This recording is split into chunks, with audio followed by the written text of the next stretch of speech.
In this video, we will use information from the sum formulas for sine and cosine to develop the double angle formulas for sine and cosine. And so let's begin with sine of 2 theta, known as the double angle formula for sine. Now I can write sine of 2 theta as sine of theta plus theta. Then I can use the identity that we looked at in the last video to demonstrate what this looks like. So sine is sine, cosine, cosine, sine. So this becomes sine theta, cosine theta. The SIGN sign stays the same, so this is still addition. And then I switch cosine theta, sine theta. Now remember that multiplication is commutative, so I can write this as sine theta, cosine theta, plus sine theta, cosine theta, reversing the order of the factors here. And I have two of the same thing, so this is no more than 2 times the sine of theta times the sine of cosine theta. And so this is the double angle formula for sine. We can do something similar for the double angle formula for cosine.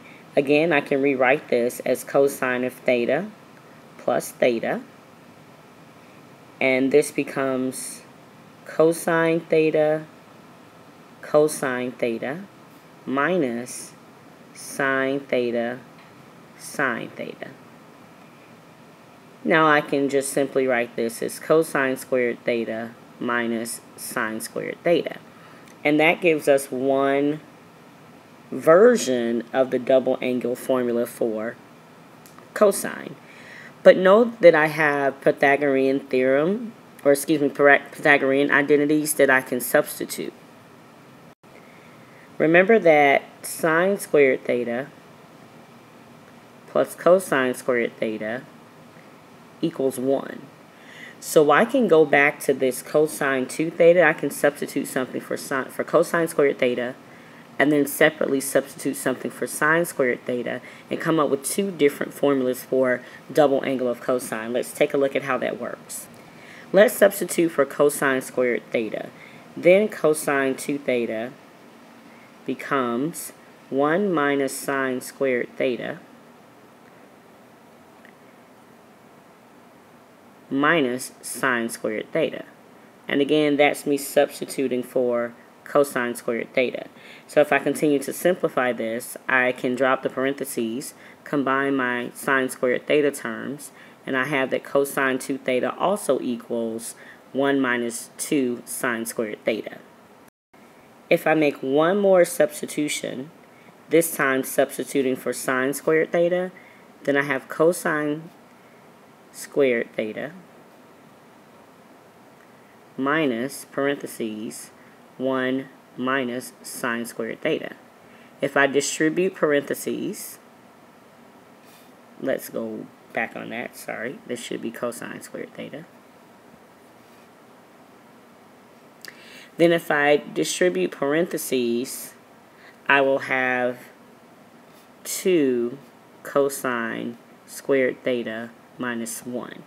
So you have 3 different identities for cosine of 2 theta. And you would need to look at your individual problems that you have to determine which one will work best for you. Let's take a look at an example. Let's say that I know that cosine of u, some angle u, is negative 2 over 5, and that I am between pi over 2 and pi. That lets me know that I am in the 3rd quadrant. So I want to be able to find the sine of 2u, the cosine of 2u, and the tangent of 2u. So let's begin with the sine. Double angle formula for sine. Sine 2u has to be equal to 2 times the sine of u times the cosine of u. I have the cosine of u, but I don't have the sine of u.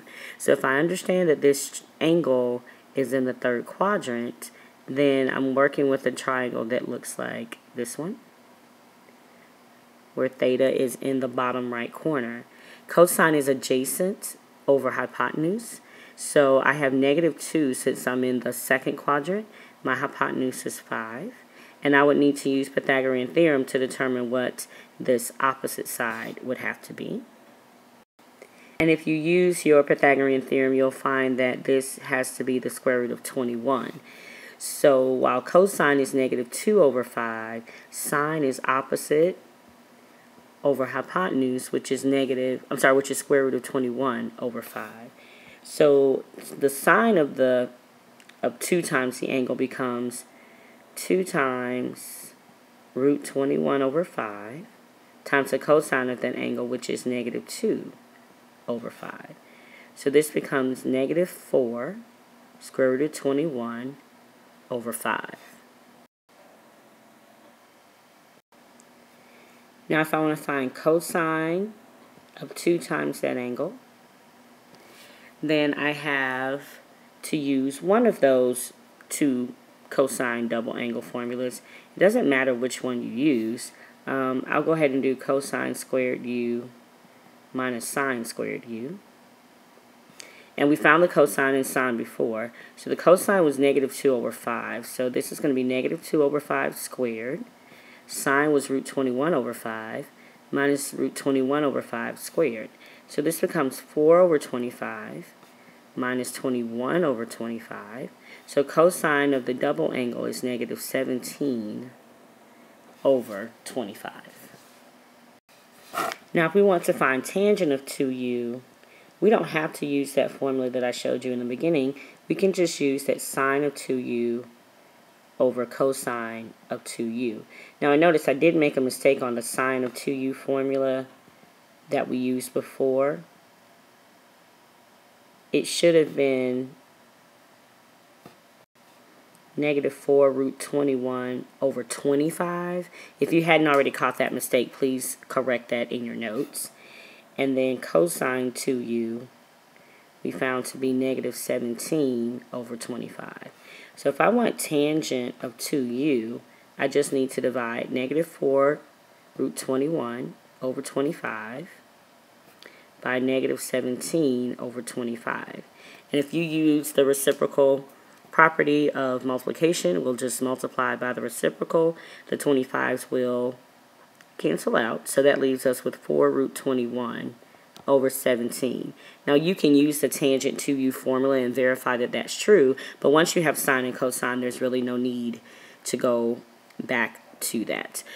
So this ends your multiple angle formulas lesson. You will have to practice with these. Make sure that you're thinking about how you can change an angle to twice another angle. So for example, if you have 122 degrees, that's the same as twice 60 degrees.